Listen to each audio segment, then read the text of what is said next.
Recent developments in northern Ethiopia have raised growing concern about the prospect of renewed conflict.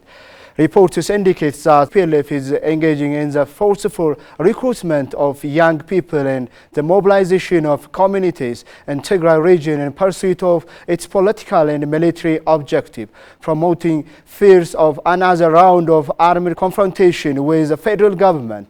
To help us better understand these developments and their implication, I'm joined by Professor Kandaya Gabrahiyot, a distinguished and Ethiopian academic, public servant and politician. Professor Kandaya previously served as president of Mekelle University and as head of the cabinet secretary of the first Tigray Interim administration established following the Pretoria Peace Agreement in 2022. He currently serves as advisor to the Ministry of Education with rank of State Minister. Professor, thank you so much for joining us today here. Thank you for having me.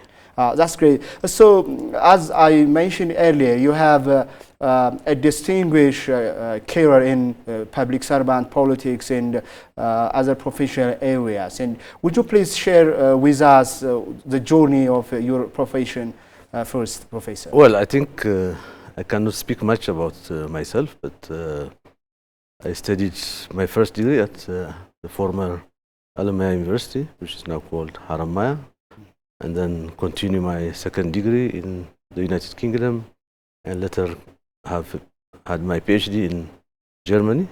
But I think after my first graduation at the ENA University, I just joined the then Mekelle College of Dryland Agriculture, which became later on one of the colleges to establish the Mekelle University. So my professional career was mainly at Mekelle University, and just like 3 years ago, 3 to 4 years ago, I joined also the regional government as head of the cabinet secretariat, actually first for science, technology and innovation, and later on also for the social transformation development. And now I'm serving as at the federal level with the Ministry of Education, as you described. That's great. So, Professor, let us delve into very important issues. Especially, we have been witnessing developments in the northern part of Ethiopia, especially Tigray region. And TPLF has committed a coup against the interim administration recently, and there was lots of reports that TPLF once again would probably ignite another episode of conflicts against the federal government, and that would lead a catastrophic conflict. And how you are witnessing and also observing this situation and development, Professor? Well, I think to make the record straight, it's not TPLF. It's one of the defunct, because as far as we are concerned, TPLF has been divided in different groups, and there is one criminal group that recently made a coup to the intra-regional administration. So we have this criminal group still continuing to pose serious concerns that could lead to any confrontation. And I think the situation we have is very, very concerning, because this group cannot live without such a conflict.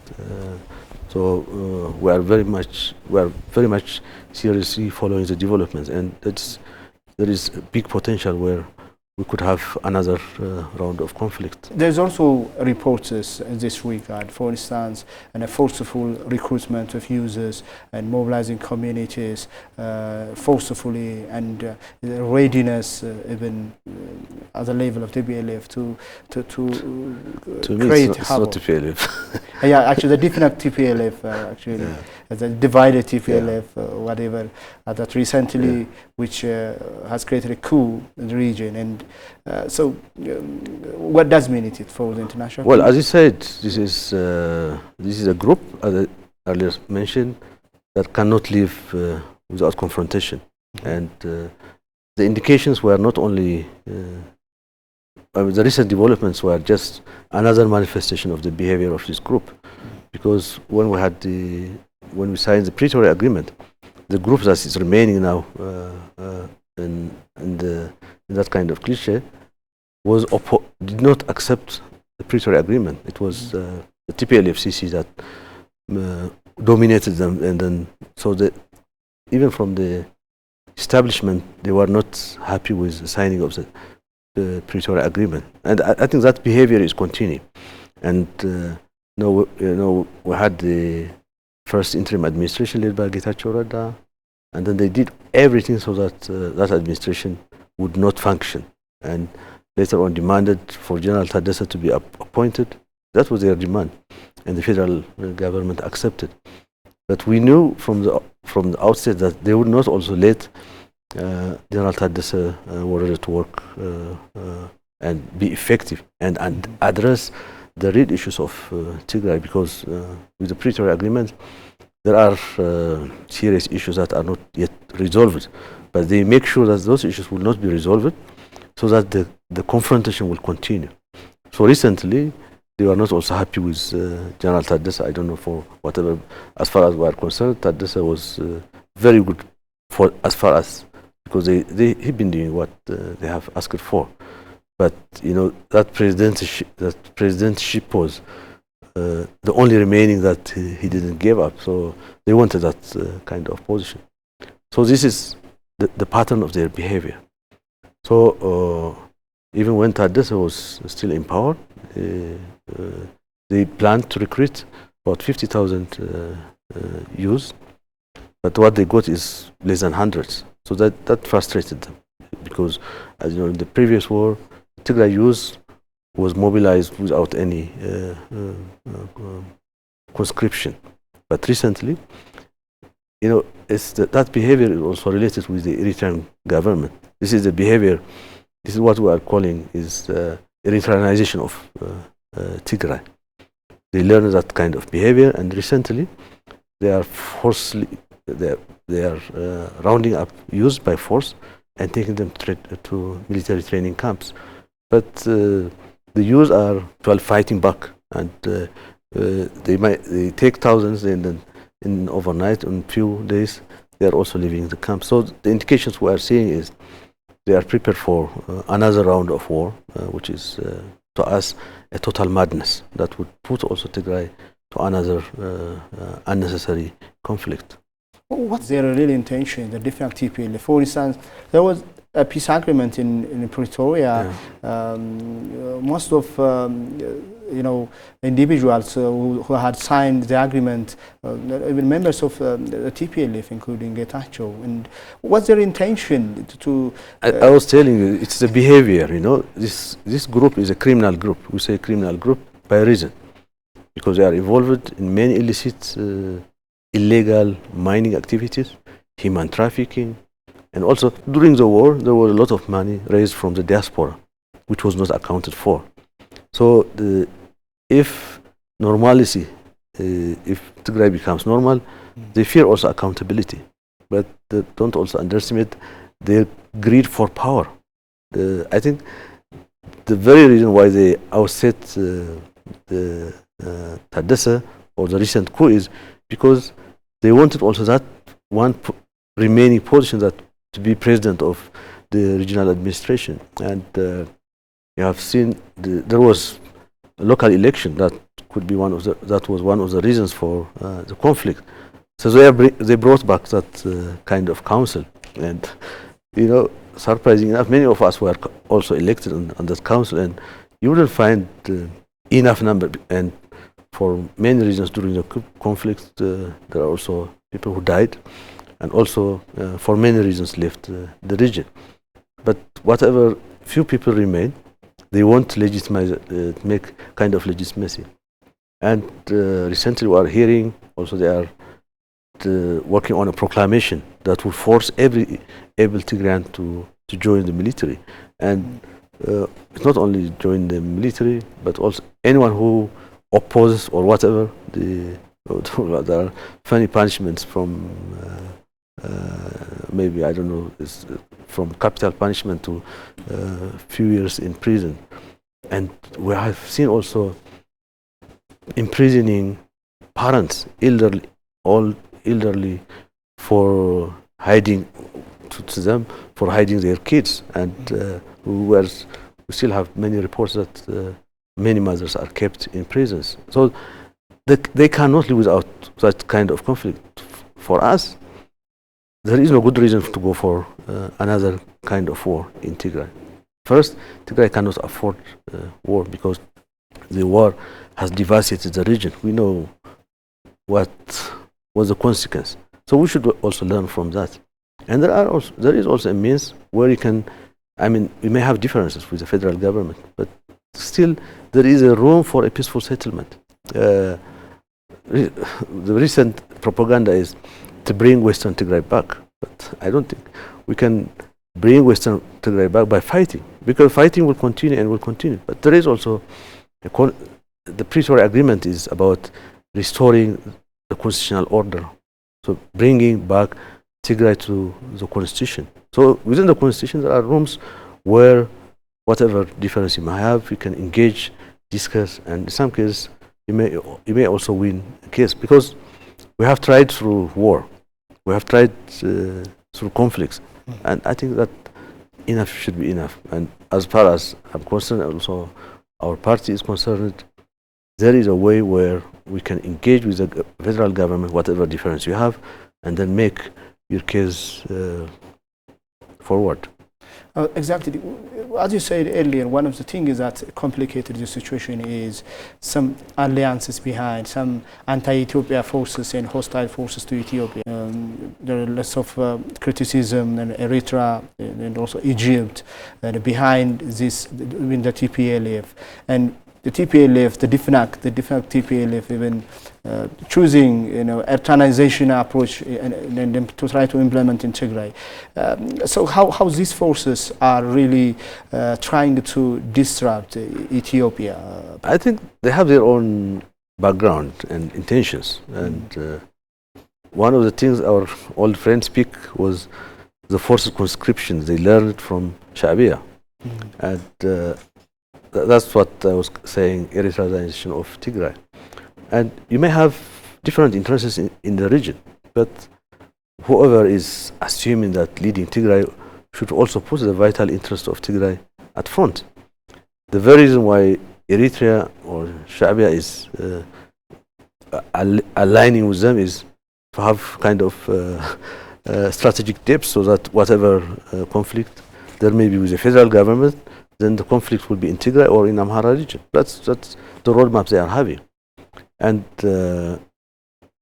our old friends are trying to make kind of a regional conflict, so that they will create they will attract international attention. But I think that's very wrong miscalculation, because even recently we are hearing that some military units are crossing Eritrea and go to Sudan, and also fighting through the Asosa front. And this is like serving as mercenaries, and are just selling the youth to fight on the sides of Al-Burhan. And this is very shameful, and it does not really befit to the proud history of Tigray. And by making or expanding the conflict, perhaps you can lose all. It's not maybe it could be a headline news for the international newspapers or whatever, but it might also be put Tigray in face of destruction. So I don't know. Now it's a public knowledge that they say we have alliances with Fano alliance. They probably say that we are not alone. We have friends, international friends, also friends in the country they name, because naming could be easy, but I don't think that will make a difference. Just simple question. What's the aim of Tsamdo, really? Who is the mastermind of this? I think there will be Egypt, there will be Eritrea, parts of Sudan, and maybe others. But I think Tsamdo is more propagated by our old friends than the Eritreans, because we don't see much of a say from the proper Eritrean government side. You would see also the activists in Eritrea saying about having meeting in Sudan or whatever from different parts. But I think the whole intention is to destabilize Ethiopia and to proceed with confrontations so that there will not be sustainable peace in the region. And I think we all should strongly condemn such kind of unholy alliance, because I mean, for me, being at the heat of the war during the conflict, I know what has happened to Tigray by the Eritrean soldiers, and I wouldn't imagine to have kind of alliance, those especially on the different crimes committed, and would not expect our old friends would side with Sha'biya. And I think it cannot continue. I mean, they say it's a tactical alliance, and you would not say alliance as a tactical arrangement with a friend. You would say is also our strategic partner. There are different rumors they spread to the public in Tigray, so that will not be sieged anymore. We'll have friends all over the region. So they put some fake news on bringing fuel, whatever. But I think that is at the end would damage the region and will also damage more Tigray. So this is a looming and a dangerous situation, as we have discussed, and it needs some interference from whether the international community and the partners or the organizations in the region or the continent, because we are witnessing so many conflicts inside the Middle East, which is politically very close. Sudan is still in a total chaos. So what kind of pressure expected for both the international organizations, international community, and in the continent as well? Well, I think their broad-light crimes has been exposed, and everyone, I think most people would agree on what is happening. And the looming crisis, the looming conflict we are witnesses will damage the country and also specifically Tigray. And this should not be accepted. And whoever can have an influence should also speak loud. That this criminal group should not be allowed to do whatever it intends to damage or to propagate another conflict in Ethiopia. There should be accountability. As far as I'm concerned, I mean, Tigray is part of the federation, and people there have also constitutional rights to be protected. And this should not continue like this. The international community should also call a spade, because recently His Excellency Olusegun Obasanjo was in Maqala. I don't want to say the details of his trial, but they are trying to make news as if they are being considered as big partners, and then they will negotiate for another in a third party country, and etc. Because they won't show to the international community that they have a legitimate reason. But as far as we are concerned, there is no any legitimate reason to go for another conflict, to go for another. Enough is enough for Tigray. So the partners, international community, even the federal government should say enough is enough. And I'm not, because I believe it's also possible to remove this criminal group with a peaceful struggle. There is so much resistance in Tigray. The only thing is it's not an organized one yet. But because these are few individuals, if you ask me to count, you will find few politicians and few also in the generals, and they are all interlinked with joint crimes. So the international community should pressure, not as a group, also as individuals. They should be whatever means they are making now, sooner or later, they should be held accountable. That should be the message the international community should send. That's great. So how do you also, following the federal government's approach, and it's carefully and trying to take make it down, the tone the government is trying, and create a peaceful situation and for the recovery of Tigray and reintegrating Tigray. It must be reintegrated to the federal government, to the Ethiopia as part of the country. So how do you see the federal government's approach? Because there is a lot of provocation, even regional provocation, as we mentioned earlier, from Eritrea, Egypt, trying to alliance and dismantle this country. So what do you see? I think, as you said, there is more than enough propagation, and we also appreciate the federal government's stance and also the patience that this issue, whatever issue we have, a difference should be settled in a peaceful manner. And I think, for me, this should continue. Tigray cannot afford another kind of conflict, another kind of because this should have been the time we should talk about the rehabilitation of Tigray and the rehabilitation of whatever conflict we have also in the region, also in the country.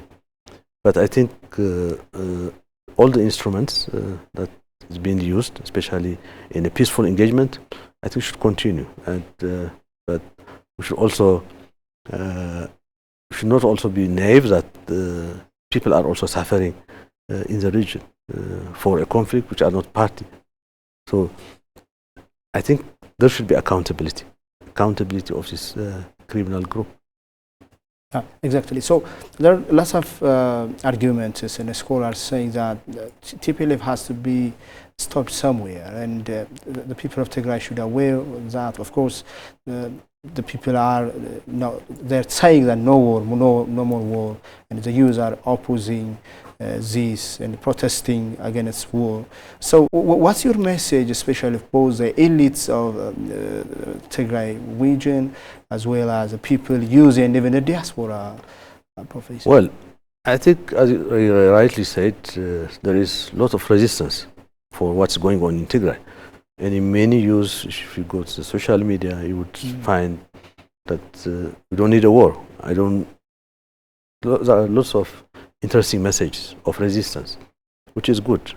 But mind you, this is a criminal group that has been in power for many years, empowered also with resources. So we should not expect also this group will give up in very just talking on the social media or whatever you are resisting. So there should be an organized resistance. That's why we have started the kind of forum or council recently.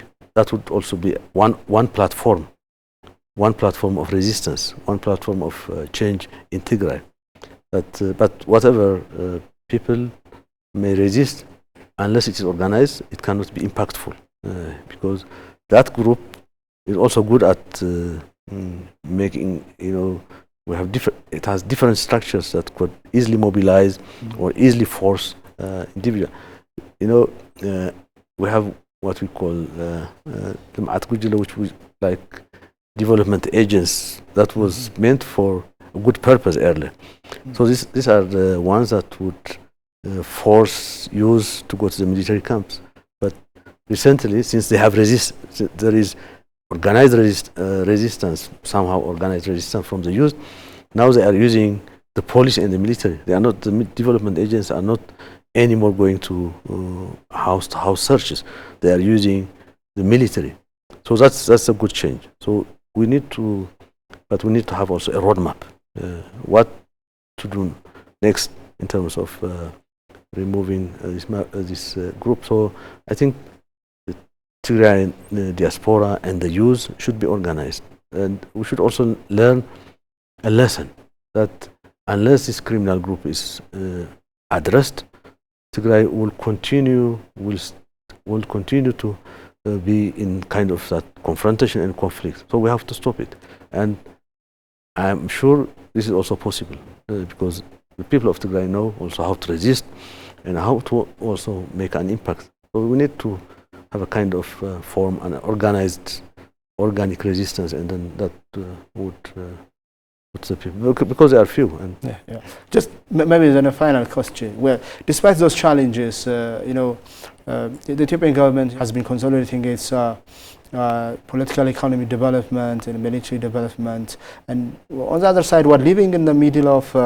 conflict which is around the region, in the Horn of Africa, as we mentioned, Sudan, in the Middle East. So how do you evaluate, as a scholar, a politician, the overall situation in this regard, and Ethiopia's bargaining in this case? Well, I think there are very interesting developments in Ethiopia, and which should be hailed. But I think for this development to continue, peace is important. So we need to work on peace. And peace, just not only on Tigray, even some other areas. And I think if you continue with development and also combine it with peaceful settlement, and this is a very big country which can easily influence. I mean, you can see, you can really easily witness how Addis Ababa is changing. And with the mission I have now at the Ministry of Education, I also travel to the different parts of region, and I see interesting developments that should be expanded. And sometimes I wish that's also being implemented in Tigray or in the other areas where there is conflict. So we need to work on peace. And peace takes a courage. I mean, for us, the signing of the Pretoria Agreement was a big opportunity. And I also would like to appreciate those who took the challenge, because the challenge was not easy from both sides.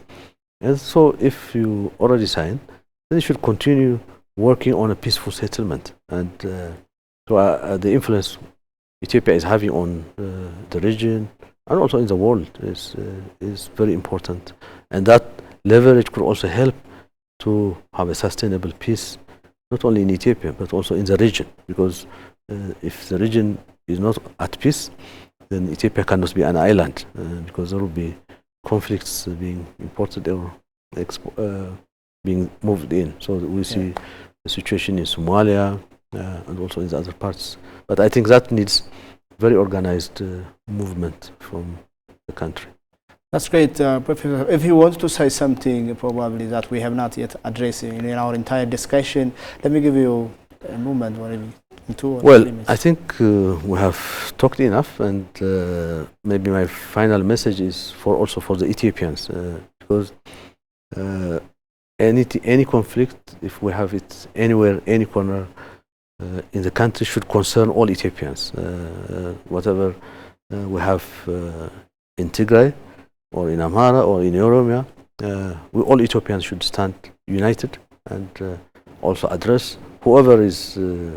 We may have a different political views, and but I think we should be also united as far as peace is concerned, as far as the way conflicts are resolved. I think this kind of 21st century thinking of conflict as a means of addressing differences is a backward.